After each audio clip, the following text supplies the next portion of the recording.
Hello, నా పేరు doctor పురు Dharman. ఈ వీడియోలో మనం మళ్ళీ టీ మరియు కాఫీ గురించి మాట్లాడబోతున్నాము. నా పాత వీడియోలు చూసినట్లయితే లేదా నన్ను కలిసినట్లయితే మా డైట్ చార్ట్లో ఖచ్చితంగా ఒక విషయం నిషిద్ధం, అది టీ మరియు కాఫీ. ఇప్పటి వరకు మీరు వచ్చి టీ కాఫీల గురించి అడిగేవారని, టీ కాఫీలను ఎందుకు నిషేధించాలని డాక్టర్ కారణం చెప్పండి. ఇంకా మీరు చెప్పిన పారిశుద్ధత కారణం ఇవ్వబోతున్నాను. ఇటీవల ICNR, అందరూ ఇండియన్ మెడికల్ రీసెర్చ్ కౌన్సిల్ నుండి ఒక నివేదికను ప్రచురించారు. నేను మిమ్మల్ని టీ మరియు కాఫీ నిషేధించిన కారణం తెలుపుతున్నాను. వివరణలో ఉన్న లింక్ ద్వారా మీరు స్వయంగా అధ్యయనం చేయవచ్చు. మనం టీ కాఫీలు తాగినప్పుడు అందులో టానిన్లు ఉంటాయి. ఈ టానిన్లు ఇవి ఆహారంలో ఇనుమును బంధించే రసాయనాలు. ఆ ఇనుము టానిన్లతో బంధిస్తే అది మీ రక్తంలోకి వెళ్ళదు. దీనివల్ల కిడ్నీ వ్యాధిగ్రస్తులకు రక్తం కొరత ఏర్పడడం కనిపిస్తుంది. ఇప్పటికే కిడ్నీ పేషెంట్ల గురించి ఆలోచిస్తే కిడ్నీ ఇప్పుడు పార్శ్వవార్తలో ఉంది. మూత్రపిండాలు పార్శ్వవంతం అవుతున్నాయి. ఎరిథ్రోపోయిటిన్ విడుదల కావడం లేదు. రక్తం కొరత ఉంది. మీరు ఆహారం తిన్నారు. ఆహారం తిన్న తర్వాత టీ తీసుకున్నారు. మనం తీసుకునే ఆహారంలో మనకు అవసరమైన ఐరన్ రక్తంలో చేరదు. అదితో ఏమవుతుంది? హిమోగ్లోబిన్ చాలా తగ్గిపోతుంది. హిమోగ్లోబిన్ స్థాయి పడుతున్నది 4.3. ఇక్కడ ఏం జరుగుతుంది? ఈ రోగుల వారికి శరీరంలో స్వెల్లింగ్ రావడం ప్రారంభం అవుతుంది. విసరాలు చాలా ఎక్కువగా ఉంటాయి. 4 అడుగులు నడిచిన తర్వాత మీరు గట్టిగా శ్వాస తీసుకోవడం ప్రారంభిస్తారు. కాబట్టి కిడ్నీ వ్యాధిగ్రస్తులు టీ కాఫీలు తీసుకుంటూ ఉంటే చాలా సమస్యలు మొదలవుతాయి. ICMR న రిపోర్టులో తేనె, టీ తీయటం నిషేధించబడింది. మిల్క్ కాఫీని నిషేధించారు. He reads a report and starts looking for a way out from there. ఆ నివేదికలో పాలు, టీని నిషేధించారు, పాలు, కాఫీని నిషేధించారు. కానీ నేను పాలు వదిలి టీ మరియు కాఫీ తీసుకున్నాను. పాలు లేకుండా టీ, కాఫీలు తీసుకోవడం కూడా అదే నష్టాన్ని ఎదుర్కోవాల్సి వస్తుంది. ఇలా ఎందుకు జరుగుతుందో తెలుసుకునే ప్రయత్నం చేద్దాం. టీ మరియు కాఫీలో ఇనుమును బంధించే టానిన్లు ఉన్నాయని మనకు తెలుసు. కానీ పాలు కలిపిన లేదా కలపకపోతే ఏదైనా పరిణామం లేదు. రెండవది, టానిన్ల గురించి మనకు తెలుసు. కానీ టీ మరియు కాఫీలో వెళ్లే ఇతర వస్తువులు ఉంటే అవి శరీరంలో లోపాలు కలిగించవచ్చు. టీలో ఉన్న టానిన్లు ఐరన్ను బైండ్ చేస్తాయి. కానీ మిల్క్తో ఉంటే లేదు. కానీ మిల్క్ లేకుండా ఉంటే అది ఏ పరిణామం కలిగింది కాదు. రెండవ విషయం గురించి మర్చిపోకుండా తెలుసుకోవాలి.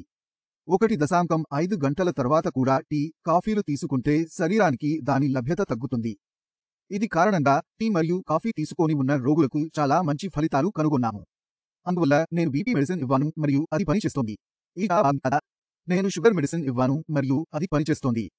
కాబట్టి మందుల శోషణ బాగా ఉండాలంటే టీ, కాఫీలను ఎట్టి పరిస్థితుల్లోనూ మానేయాలి. అది పాలు అయినా, పాలు లేకపోయినా. ఈ విషయంలో షార్ట్ కట్ లేదు. నేను దీన్ని తీసుకోవడానికి ఇష్టపడకపోతే దీన్ని తీసుకోకుండా ఉంచుకోవాలి.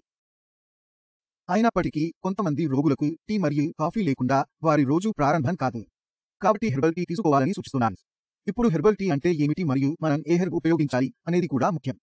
టీ, కాఫీల నుంచి శోషణం అందకపోతే జీర్ణక్రియకు మేలు చేసే టీ తాగితే శరీరానికి మంచి మందు అని మనకు తెలుసు. కానీ మీ ఇంట్లో ఉండే గరం మసాలాను ఉపయోగించి తయారు చేయవచ్చు.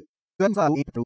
సోంపు గింజలు, యాలకులు, దాల్చిన చెక్క, జాజికాయ మరియు కొన్ని ఇతర విషయాలు నాకు గుర్తు లేవు. మీరు దీన్ని తీసుకోవచ్చు. మీరు లవంగాలు, దాల్చిన చెక్క, గజ్జి, జాజికాయ ఏదైనా తీసుకోగలరు. నీళ్ళలో ఏదైనా ఉడికి టీ తయారు చేయవచ్చు. చామంతి పువ్వులు వంటి కొన్ని పువ్వులు ఉన్నాయి.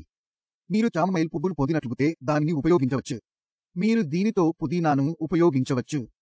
మీరు తాజా పుదీనాను వేడి నీటిలో వేసి 2 చుక్కలు వేసి మీ పుదీనా టీ సిద్ధంగా ఉంది. ఇంకంతకు ఈ విధంగా మీరు మీ జీర్ణశక్తిని సరిచేస్తున్నారని అర్థం. మీరు మీ జీర్ణశక్తిని బాగా చేశారు. మెడిసిన్ బాగుంది. మీ శరీరం ఆహారంను మంచిగా పచ్చుకోతుంది. ఇది మీకు ఉపయోగకరంగా ఉంటుంది. కానీ అందులో మీరు ఒక పరీక్షణ తీసుకోవాలి. నీరు లేదా హెర్బల్ టీ ఏదైనా ద్రవ తీసుకోవడం ఆహారం తిన్న తర్వాత 1.52 గంటల వరకు దాని తీసుకోవడం ఉండదు. మీ కడుపు మృదువుగా మారే వరకు, మీ కడుపు తేలికగా అనిపించే వరకు, అప్పటి వరకు మీరు ఏ రకమైన ద్రవ తీసుకోవడం మానుకోవాలి. ఎందుకు? ఈ వీడియోలో మనం మీకు వివరించబడతాము. మీరు మీ పెట్టెను మీ స్క్రీన్లో చూడవచ్చు. ఇది ఎలా ఉంటుంది? ఒక బెలూన్ వంకరంగా ఉంటుంది కాదుగా? ఇప్పుడు అది ఎంత ఆహారం పోతుందో అది పొందుటకు సమర్థం అవుతుంది. ఇప్పుడు మీరు మీ కడుపులో ఆహారం తిన్నారు. నిన్న రొట్టె, అన్నం తిన్నారు. రొట్టె మరియు అన్నం తిన్న తర్వాత మీ కడుపు పూర్తిగా ఉంటుంది. ఇప్పుడు టీ కింద పోవాలని అన్నారు. కానీ ఇంట్లో మీరు మిక్సీ ఉన్నప్పుడు మిక్సీ చాలా ఎక్కువగా ఉంటే దాని మీద పూర్తిగా కవర్ చేసి రన్ చేయాలి. అది తిరగదు. మీరు అది తగ్గించకుండా కొద్దిగా నీటిని పోయించకూడదు. అప్పుడు మథనం ప్రక్రియ జరగలేదు. మిక్సర్ తిప్పడం సాధ్యం కాదు. అదేవిధంగా మన కడుపు స్థిరంగా ఉండదు. అది కదులుతూనే ఉంటుంది. ఎప్పుడు కదులుతూనే ఉంటుంది. ఆహారం ఎడమ నుండి కుడికే తరగాలిస్తుంది. ఈ ప్రక్రియను చేయడానికి కొంచెం ఖాళీ స్థానం కావాలి. అంటే దానికి కొంచెం ఖాళీ స్థానం కావాలి. మీరు ఆహారాన్ని పూర్తిగా తీసుకోవడం వల్ల మథనం ప్రక్రియ జరగదు. 1.5 గంటల్లో జీర్ణమయ్యే ఆహారం 4 నుంచి 6 గంటలు పడుతుంది. ఈలోగా మళ్ళీ ఆహారం తింటారు. అందువల్ల ఇది మన జీర్ణశక్తి తగ్గిపోవడం కలుగుతుంది. అది మనల్ని అనారోగ్యానికి గురిచేస్తుంది. అది మన కిడ్నీ పెంచుతుంది. ఇది మన రక్తం చేస్తుంది. ఇది ఒత్తిడిని పెంచుతుంది. ఇది పెదవి పెంచుతుంది. ఎన్ని వ్యాధులు వస్తున్నాయో తెలియదు. అందుకే మీరు మీ శరీరం గురించి అర్థం చేసుకోవాలి అని ముఖ్యం. ఈ వీడియో టీ మరియు కాఫీలను ఎందుకు నిషేధించారని నేను ఆశిస్తున్నాను. నేను ఓపీడీలో ఈ ప్రశ్నను కేవలం మీకు అడగట్టలేదు. దీనితో నేను మిమ్మల్ని విడిచిపెట్టమని అడగాలనుకుంటున్నాను. మీ ప్రవర్తన అప్పటి వరకు నమస్తే.